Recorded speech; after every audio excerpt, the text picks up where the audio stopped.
This is Pet Life Radio. Let's talk pets.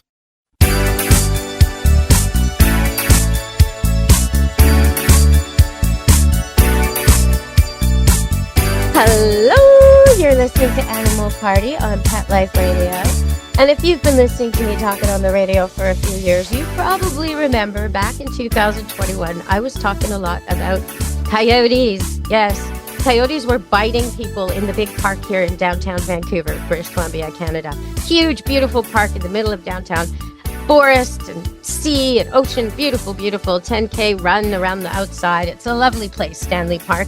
But the coyotes were attacking people, and they ended up killing 11 of them because of it. And people were feeding them. And they caught the couple that was doing it.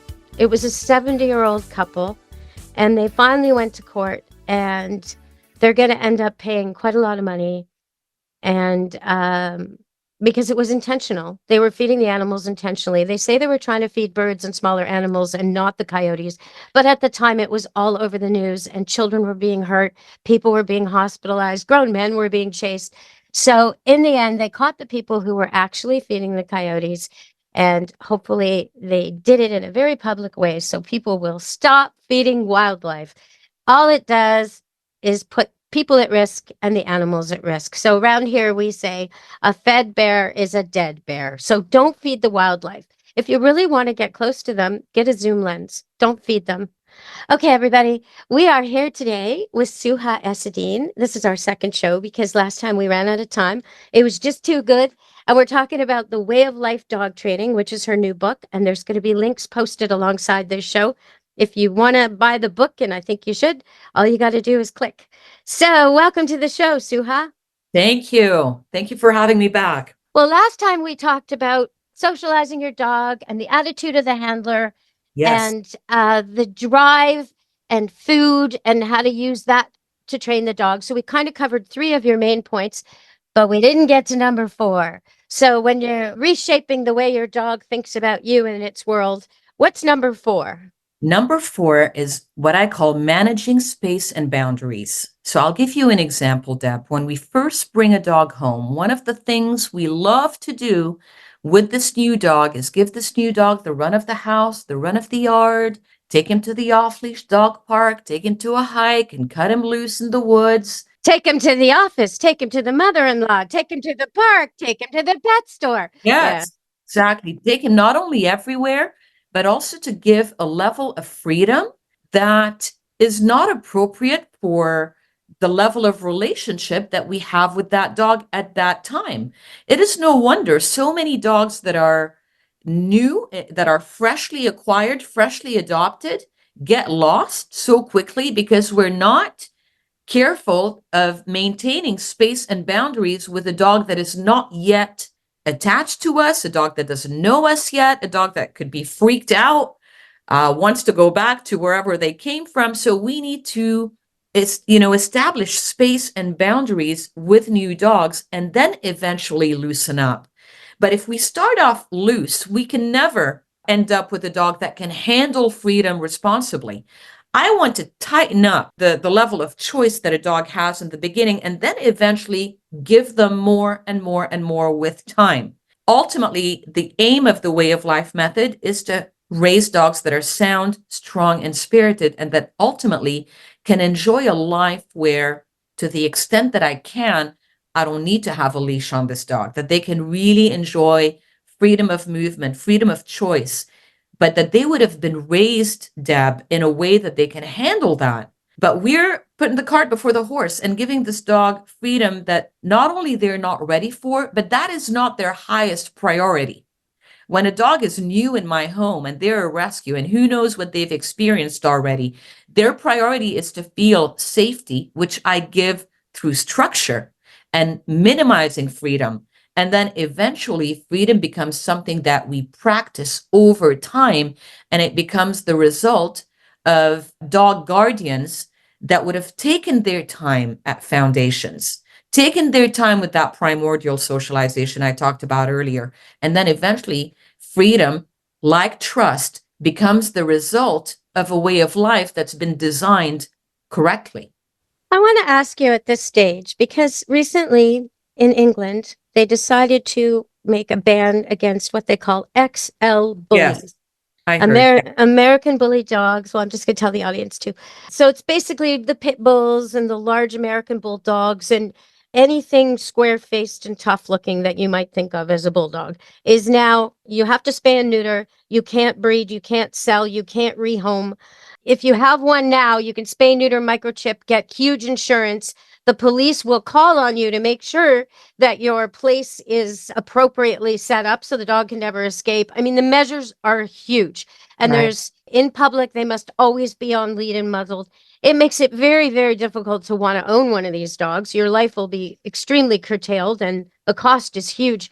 But it makes me wonder, like, I personally don't fear training these dogs and don't refuse them at my boarding kennel Right. and don't have, I mean, a bad dog's a bad dog, a good dog's a good dog. And yes, these dogs, when they're difficult, can be dangerous because they're armed to the teeth.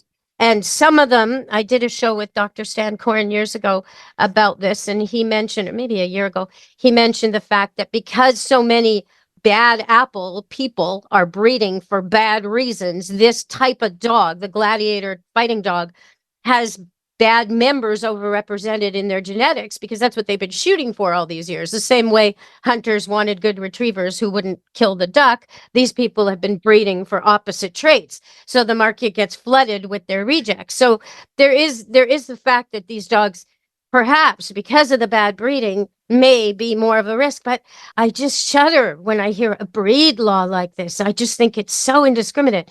What do you think of this?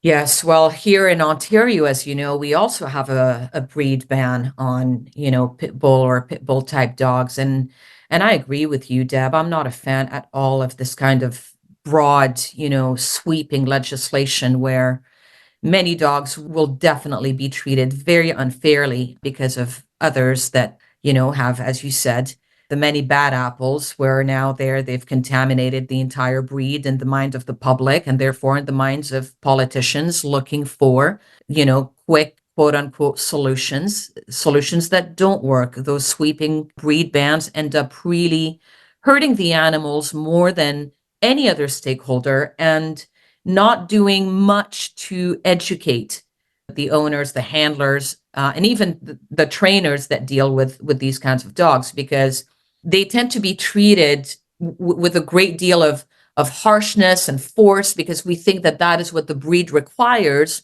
When in my experience, that makes these kinds of dogs even more difficult, even more dangerous, even harder, treated with hardness, and they will respond with hardness. So, I agree with you. I would not turn away this kind of dog. I would not refuse to work with this kind of dog at all.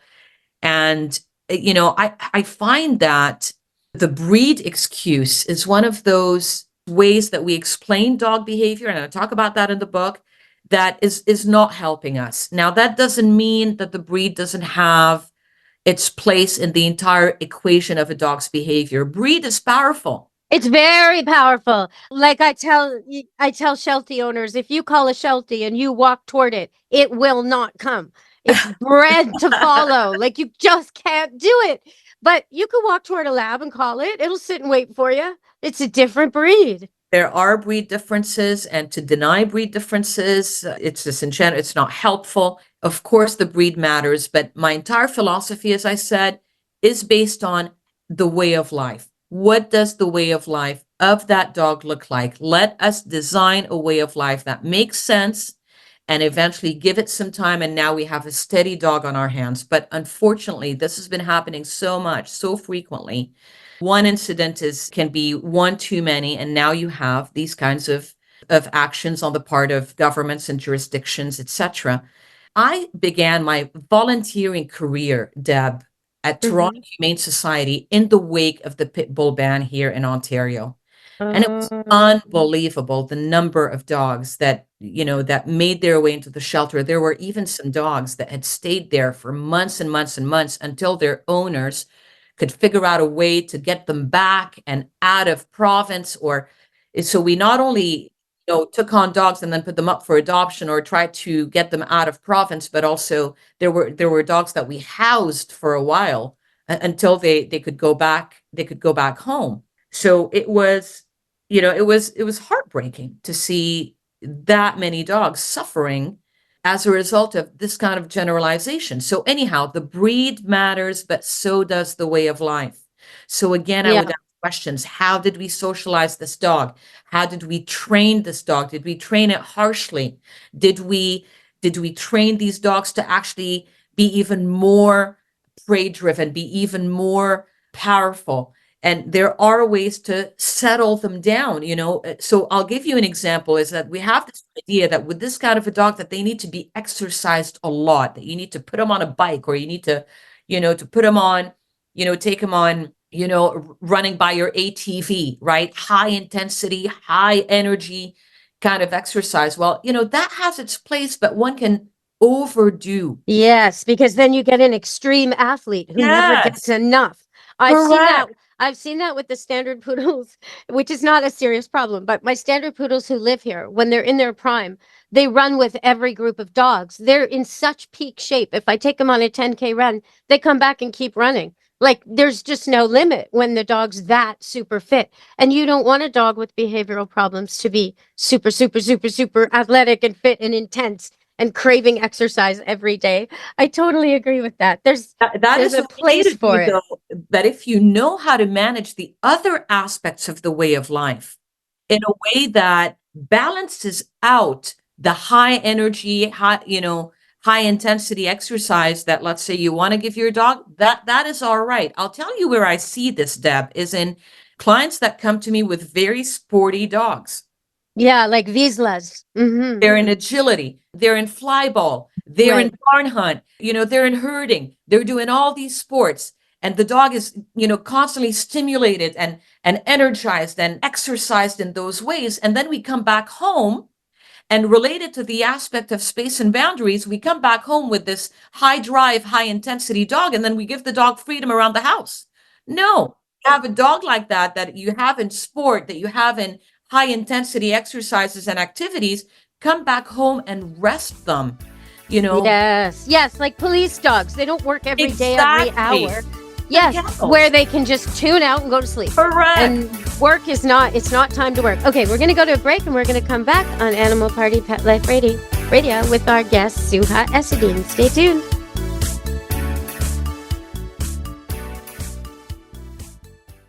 Take a bite out of your competition. Advertise your business with an ad in Pet Life Radio podcasts and radio shows.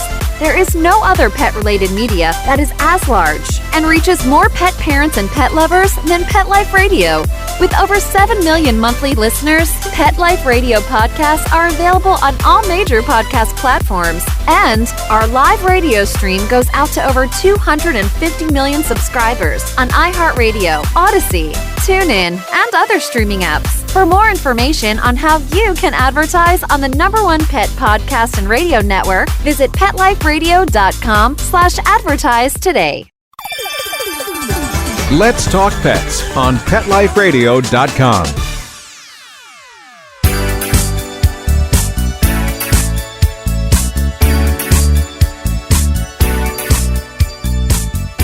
Hello, we're back on Animal Party Pet Life Radio with Souha Ezzedeen. And when I began my career, people were big on getting border collies and then putting them on Prozac because they were OCD, so the people said, and they wouldn't sit still. Allegedly. And they got the border collies because they were ranked the smartest dogs and the intelligence of dogs. But so were poodles and Dobermans. But anyway, they got the border collie and then they gave it a couch potato life and wondered why it wasn't satisfied. So those dogs, I used to tell people, you got to give your dog way more exercise. This is not on. You got to teach it fetch, take it to the dog park. If you're a couch potato and you've got a shepherd dog that's meant to herd animals, you got to get it out. But what you're talking about is people who go too far the other way. And I've had people who will argue with me that it's okay to take their dog on a very fast run at age 10 or older in the heat of the day during a heat wave because he's always been fine. And so sometimes there's that going on too, where you really have to give people, animals age quick. When your dog's 10 or 8, he's not able to do what he could do at 2, 3, or 4. You're talking about an old man now. And he will keep up with you just because he loves you and he loves the game and he's used to it and it's his routine. But maybe it's better off for you to go for that run by yourself and pick him up for the warm-up leg, you know? Potentially, that's right. But it's also in part because in the dog culture, in the mainstream dog culture, we overemphasize the place of exercise and sport as being our dog's source of happiness, as being the reason why dogs are even alive. Meanwhile, I'm saying if you design your way of life correctly in a way that is appropriate to the stage of your relationship and the stage of your dog's maturity, then that is really what your dog wants, is to feel that they gel with you, that you have that relationship and you're getting through life together. It's not just about exercise or sport. It's about the relationship that you're sharing, doing those activities together. We tend to think that exercise is what's going to make our dogs happy, or sport is what's going to make our dogs happy. And don't get me wrong, those are very important aspects of a dog's life. But the relationship that is driving all of this is really what the dogs want and that we want. And going back to the idea of the border collie, Deb, about a 15 to 20%, I would say easily, of the clients that I see are Aussies or border collies or Aussie border collie mixes. These kinds of dogs that are incredibly intelligent. And indeed, I see the two scenarios. Scenario one, the couch potato life, and now this dog's going crazy, and then the dog's medicated.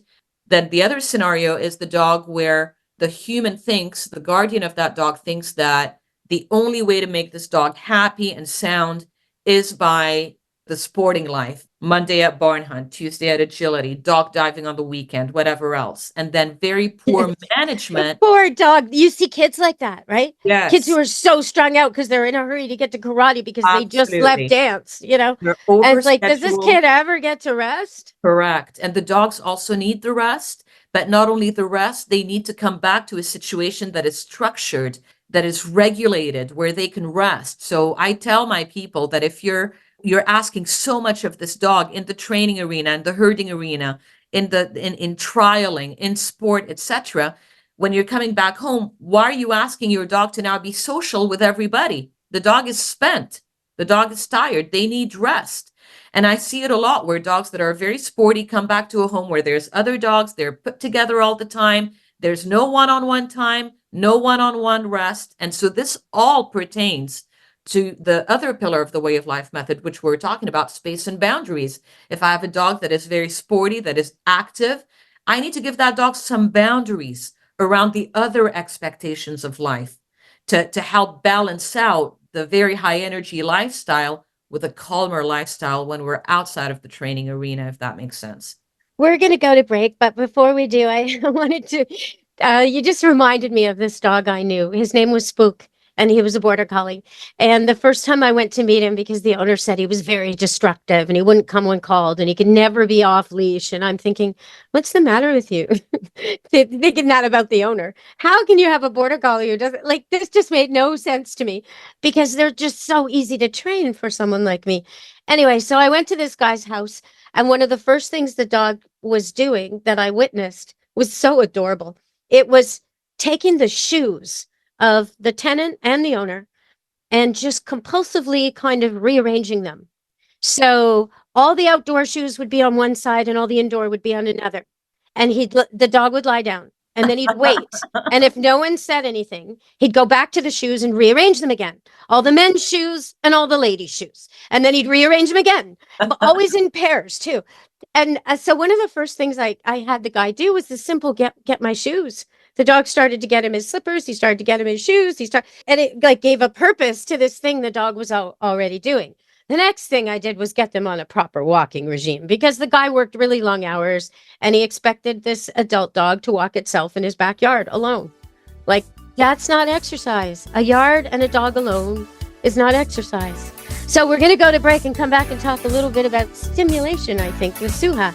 Stay tuned, everybody, on Animal Party Pet Life Radio. Molly, here's your dinner. Zeus, that's not your food. Don't let that happen to your precious cat. Elevate your cat's eating experience with the Cat Tree Tray. The Cat Tree Tray keeps your cat's food off the floor and conveniently located on the cat tree. It's the perfect way to eat. It's a beautiful wrought iron tray that easily attaches to your cat tree and keeps dogs and other critters out of your cat's dish. A must for multi-pet households. There's a 6-inch tray for large bowls and a 4-inch tray for smaller bowls. Purchase your cat tree tray today. Go right now to cattreetray.com. That's cattreetray.com. CATTREETRAY.com. Let's talk pets. Let's talk pets On Pet Life Radio. Pet Life Radio. PetLifeRadio.com.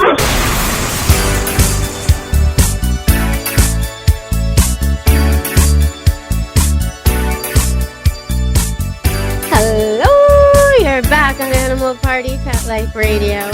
And I might be able to dig up a picture of Spook and put that on my Deb Wolf Pet Expert Facebook site. Because he was one of the dogs that they used on the cover of my book. His owner, should have known better, quite honestly. His owner was a veterinarian, and he wrote the blurb on the back of my book, Good Dog, that I released back then.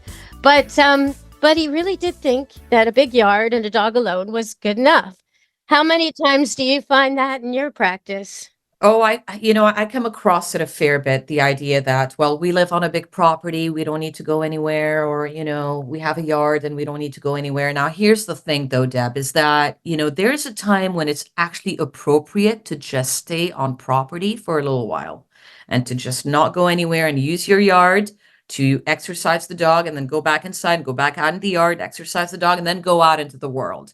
There is something to be said about doing that, but that's not what we're talking about here. We're talking about here that people that No. This guy was not outside with the that's dog. He was opening the door. lifestyle. Yeah, let the dog out and then thinking that is enough stimulation. I see it sometimes in my neighborhood where instead of having them out in the backyard, they will put them on a long line in the front yard, for so-called stimulation. Now, evidently, that is not stimulation. I like putting my dogs out in the yard for what I call solo time. That is time where they're by themselves, resting, taking in the sights and sounds. But that is just one aspect of an otherwise rich day-to-day existence that also includes a bit of decompression and rest on their own in a fenced-in yard. That's certainly appropriate. But to think that alone should provide a dog, and especially a border collie, stimulation, no, that's not the way to go. And again, also, stimulation is not just exercise and sport. In my philosophy, I feel and I know that dogs can also feel deeply challenged and deeply stimulated and put on their toes when they can sense that the human that they are living with gets them, gets dogs, and is organizing life, running the show, governing the kingdom in a way that resonates deeply with the dogs. And that makes the dogs constantly now interested in figuring out ways that they can please us. And it's really magical and beautiful. And I encourage anyone who's interested in this line of thinking to explore it in my book, The Way of Life Method.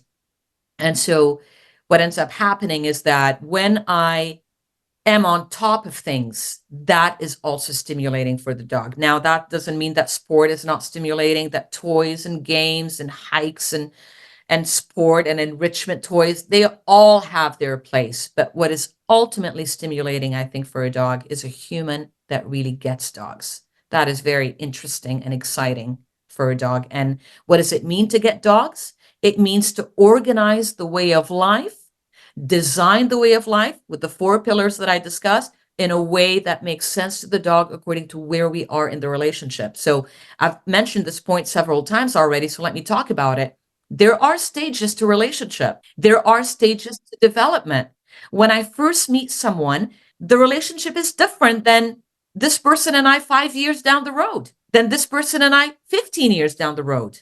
And again, for those of us who are parents, we see it in raising children. Childhood, adolescence, adulthood. I'm also a university professor. That is also another part of my career is being a university teacher. And I deal with my undergrad students quite differently than I deal with my master's students, than I deal with my doctoral students. Okay. And so that logic applies when I'm dealing with a dog, new puppy, new rescue, dog with issues that I'm trying to have a reset with, we go to stage 1, foundations. Foundations means I have a juvenile on my hands. Juvenile, regardless of age. Because if they're new in your home and they're at a loss as to what all of this is and what it means, they're kind of like a juvenile. If you've been dealing with reactivity and anxiety and aggression for years and years and years, the dog's development is stunted. So Yeah, there's for sort sure. of a juvenile. So I go back to that juvenile stage, which I call foundations. And then eventually we're able to kick in into adolescence, which I call exposure. And that is where I take my dog out in the world and I start to teach my dog things. But now I have foundations with that dog. I'm relevant. They want to learn from me. They care what I have to teach them.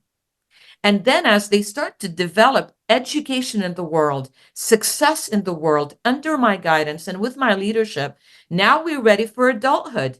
Adulthood now means integration, full integration of the dog in my home, in the family, with other dogs, dogs having freedom of choice, dogs having off-leash opportunities, playing with their friends. But we would have made our way there gradually. I would have had foundations to start, and then I would have educated my dog, and then the reward of education, the reward for doing well in the world, the reward for socializing appropriately with other dogs, people, vets, groomers, and other parts of a dog's life, eventually earned that dog their place in my home, their freedom in my home, their access to me 24/7. But we give this to dogs immediately, and then they don't have a motivation to work for it.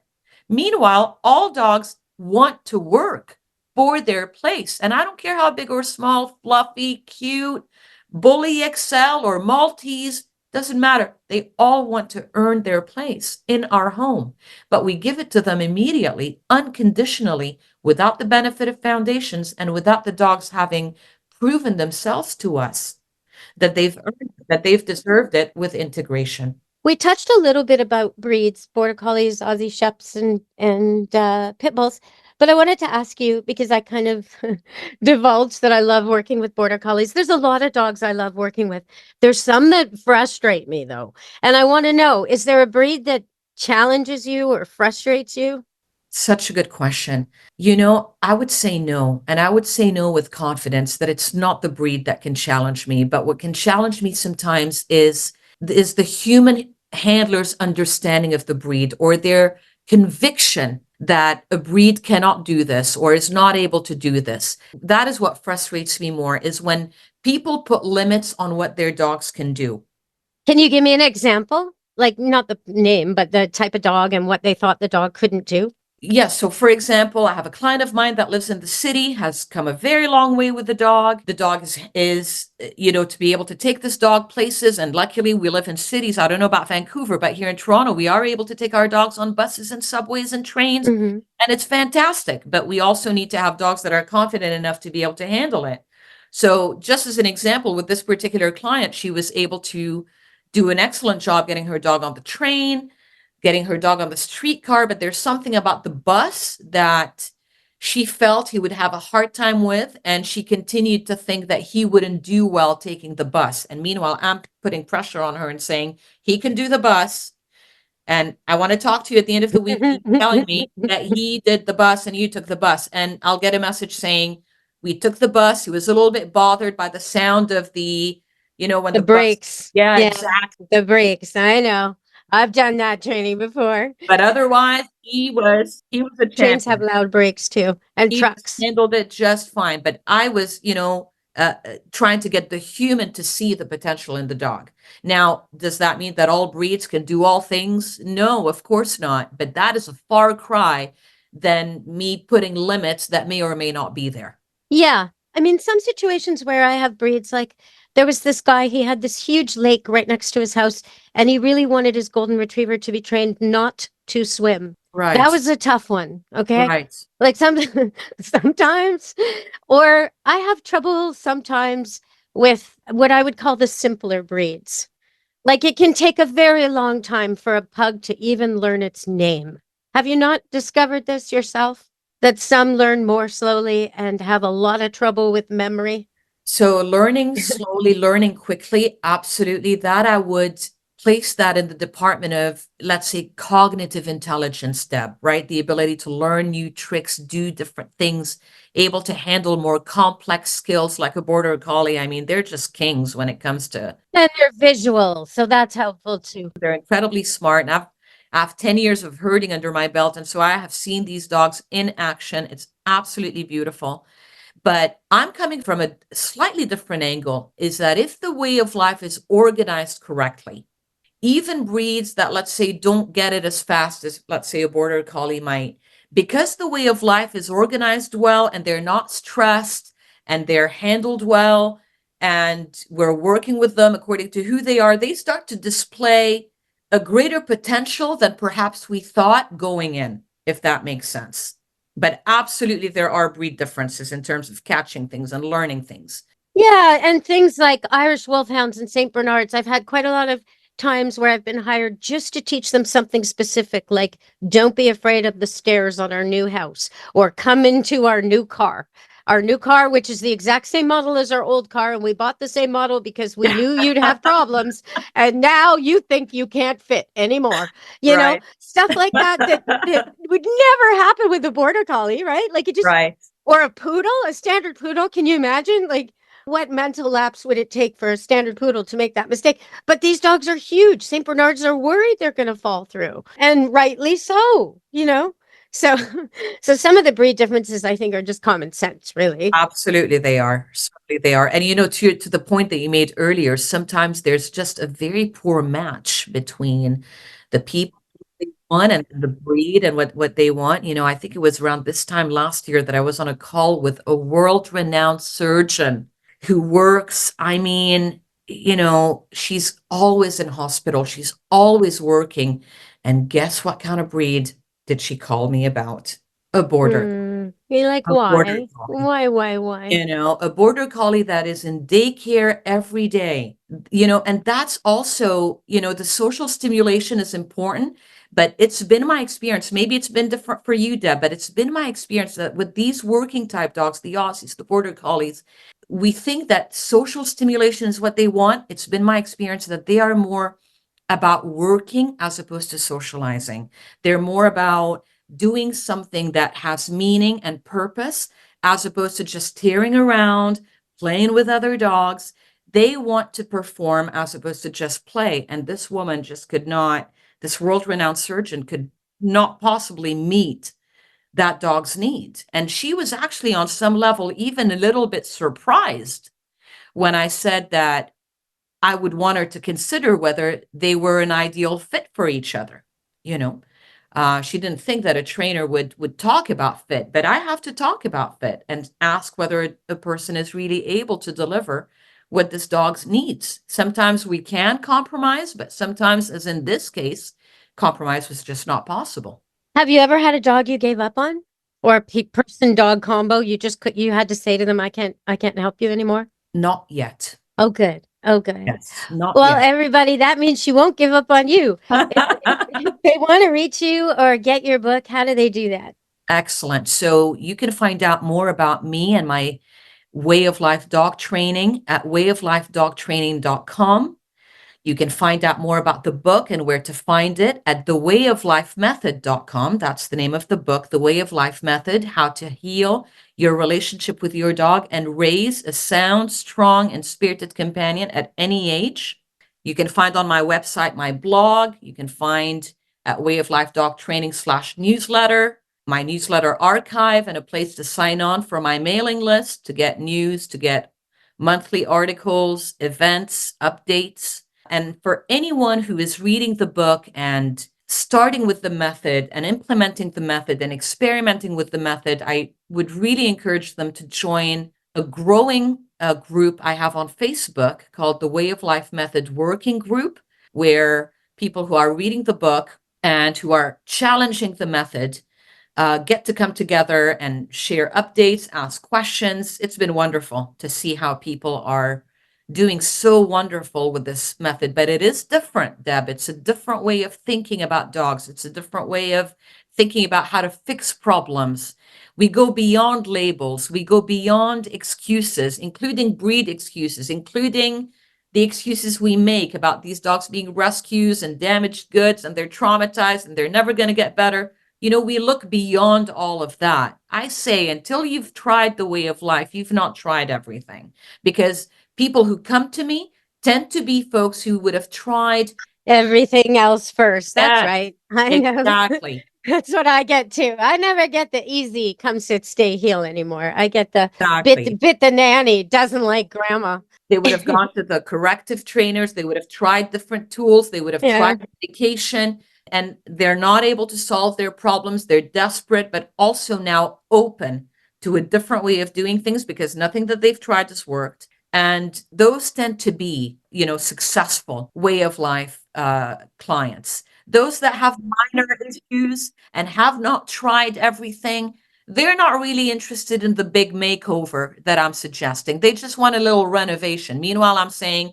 I want a whole tear down, and then let's have another conversation about what the problem really was all about. Oh, I love that. Like I get people who call up Camp Good Dog and they want to send their dog with a page-long list of problems, and they want me to fix it and Yeah. then send it back to them. And I say to them, well, I can fix all these things, but you have to come for a lesson and I'll teach you how to get the same results I get. Exactly. Oh, I don't have time for that. Yeah. Well, it's not a television. Like it doesn't just have a fuse that I need to switch and then we send it back and it works. It's not a vacuum cleaner with a, cut wire. The dog is perfectly good and he'll probably listen to me the first day. It's going to be a problem getting him to listen to you, lady. Exactly. And one thing, I don't know if you agree with this, but one thing I find the difference between people who, like you were mentioning, seem to have a knack or a way with animals and people who don't. Yeah. A huge part I see is not so much their intention, because the people who can't train their dog sometimes love it so much. They just spoil it with unearned Yes. affection. But is timing. That seems to me the big difference. People who reward their dog at the right time and people reward their dog at the wrong time. Because if you reward your dog for the stuff you don't like, you're going to see it over and over and over because you're confusing him. You're telling him that's what you want. And so if they could just hold off on the cuddles and the treats and the baby talk until he does the right thing, you'll have a good dog in no time. Does the right thing, not only does the right thing, but becomes the healthier dog that they are within. Yes. So like an example would be the dog's afraid of something, a couple of steps that you've taught him over and over and over again. But every single time you get to these 2 steps, he always balks and he waits for you to bend down and give him cuddles and love. No, just gently get him to go over it and then give him the cuddles and love. And within a couple of days, he won't even be afraid of those stairs anymore. But you've taught him that if he acts afraid, he'll get cuddles and love. So, all right, everybody. Oh, we have to wrap up. We've run out of time. You know how to get her book. You know where to find the Way of Life dog training. Thank you very much, Souha Ezzedeen, for joining us today. Thank you so much. Okay, everybody. From Souha and me, Deb Wolf, and Animal Party, be good to your animals. Let's Talk Pets every week on demand, only on PetLifeRadio.com.